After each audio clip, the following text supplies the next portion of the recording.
5월 12일 부활 제6주간 수요일입니다. 오늘 복음은 요한복음 16장 12절에서 15절입니다. 그때 예수님께서 제자들에게 말씀하셨다. 내가 너희에게 할 말이 아직도 많지만 너희가 지금은 그것을 감당하지 못한다. 그러나 그분 곧 진리의 영께서 오시면 너희를 모든 진리 안으로 이끌어 주실 것이다.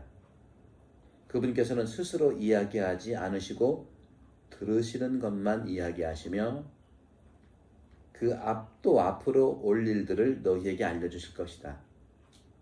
그분께서 나를 영광스럽게 하실 것이다. 나에게서 받아 너희에게 알려주실 것이기 때문이다. 아버지께서 가지고 계신 것은 모두 나의 것이다. 그렇기 때문에 성령께서 나에게서 받아 너희에게 알려주실 것이라고 내가 말하였다. 주님의 말씀입니다. 그리스도님 찬미합니다. 네, 구약의 성령은요 예수님을 준비했고요. 신약의 성령은 예수님과 함께 동행했고 안내했죠.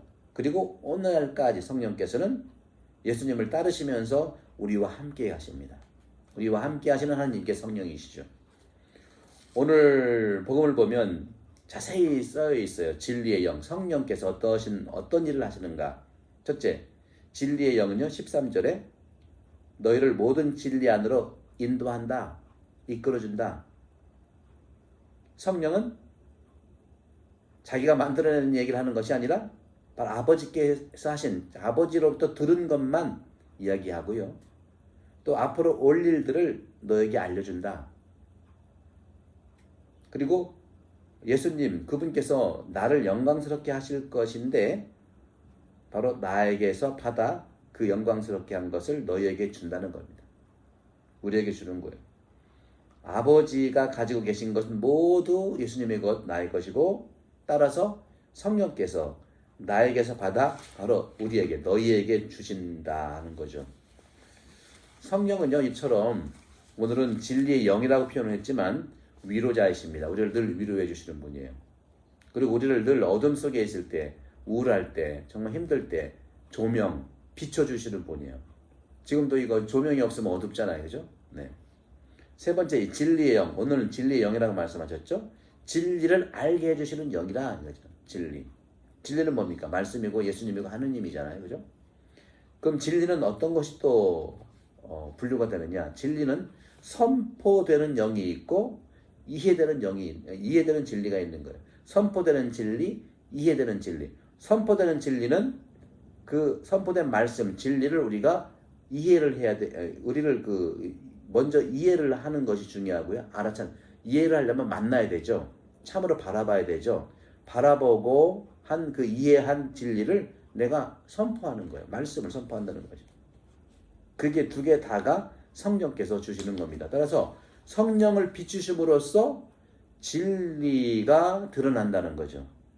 그래서 이제 구약부터 시작해서 오늘날까지 예언자, 사제, 지도자들, 왕들은 성령의 비추심으로 살아가야 되는 거예요. 따라서 이런 비추심으로 복음을 이해하고 그 이해한 복음을 선포하는 겁니다. 나누는 거예요. 우리 이제 생활도 얘기를 해야 되지만 이해된 복음을 선포하다 보면 그 안에 내 삶이 드러나게 돼 있어요. 생활도 중요한데요. 생활 속에서 들어있는 예수님의 말씀, 진리. 그러니까 진리가 어렵지 않죠. 여러분, 나이가 들면은요, 그 지혜를 주세요. 그래서 성경 공부를 하시면서도 중요하지만 이 자체를 그냥 읽어보시면, 한국 사람의 양심으로 읽어보시면 이해가 돼서 이해된 것이 선포가 되는 거죠. 요한복음은 그래서 성령으로 우리에게 다가오는 복음이다.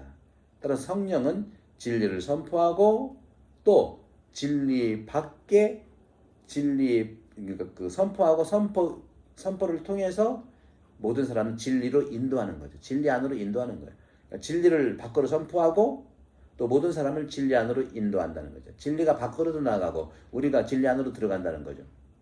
따라서 그리스도께서는요, 이처럼 우리를 영광스럽게, 그러니까 그리스도의 십자가가 우리를 영광스럽게 우리에게 스스로 이렇게 주신다는 거죠. 오늘 복음 말씀이 그렇잖아요. 따라서 외적인 영광과 함께 예수님의 구원의 완성인 종말 그 안에서 구원이 완성되는 것이죠. 그런 점들을 봤을 때 우리는 예수 그리스도께서는 구세주이시고 이것이 이제 니체라든가 또 우리가 나왔던 나폴레옹도 경험들이 많죠. 나폴레옹은 수많은 사람을 만나봤지만 정말 알고 만나봤지만 예수 그리스도는 단순한 사람이 아니다 하는 표현을 했던 것 같아요. 사람이 아니기 때문에 사람과 다르다 그런 것보다도 사람의 원형이다 하는 것을 얘기하겠죠. 또 그런 거에서 히브리 사람들은 예수님의 영광스럽게 된 것을 설명할 수 없었지만 나폴레옹은 나는 정말 많은 사람을 만나봤지만 예수 그리스도가 단순한 사람이라기보다는 인간의 원형이다 하는 얘기를 니체도 이제 그런 표현을 했죠. 간디도 예수 그리스도는 좋아하지만 그리스도는 안 좋아한다고 그랬잖아요. 우리 모두가 예수님을 만나려면 참으로 성령께서 우리에게 주시는 그런 은총으로 만날 수 있죠. 어제 복음도 마찬가지잖아요. 그죠? 정신과 마음 그것이 하느님의 모상이 우리 안에 이렇게 담게 되는데 우리가 오해된 그런 말씀으로 그렇죠?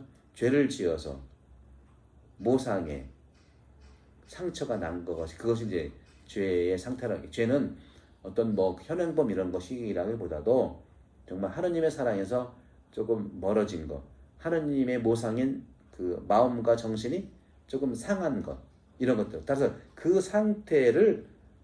상태가 왜 어려움이 죄라는 것이 현행범이야. 그 상태가 왜 긁힌 상태가 왜 안 좋으냐? 그리스도를 못 만나게 하기 때문에 그래요.